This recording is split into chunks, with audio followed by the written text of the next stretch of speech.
La soirée de lancement, qui était le lancement mondial d'Emily in Paris au Théâtre des Champs-Élysées, on a recréé, la magie d'Emily in Paris. Jamais. Parce que les choses, viennent les unes après les autres et j'ai aussi souvent relancé les dés quand même. Je me suis souvent remise en situation de repartir, pas totalement à zéro, mais disons, de sortir de ma zone de confort. Donc, j'ai souvent eu l'impression que c'était une montagne que je gravissais et qu'il y en avait une autre derrière. Aimer la Starac? Non, je rigole. Non, sincèrement, avoir vraiment cet intérêt de travailler pour des productions, très populaires qui fédèrent les Français, toutes les générations, de comprendre les tendances, de ce qui réunit et rassemble les Français plus qu'il ne les divise.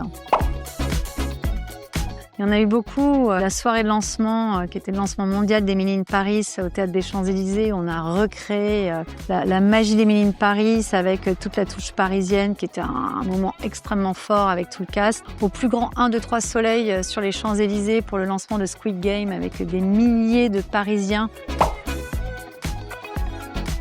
Parce qu'elles ont en commun la pop culture, la culture populaire, la capacité de parler à des millions de Français et d'offrir des grands spectacles de divertissement. Non mais attends, tout le monde sait communiquer, quoi. Moi, je communique là avec toi.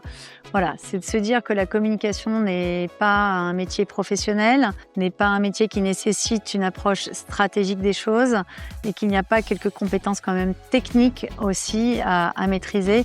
Donc ça, voilà, c'est le mythe qui perdure. Cœur balance entre Koh-Lanta, parce que j'ai un petit côté un peu aventurière, aller au bout du monde, se dépasser sur des épreuves assez dingues, à peut-être la Starac, parce que je crois que j'aurais toujours rêvé chanter sur scène un jour, dans mes rêves les plus fous.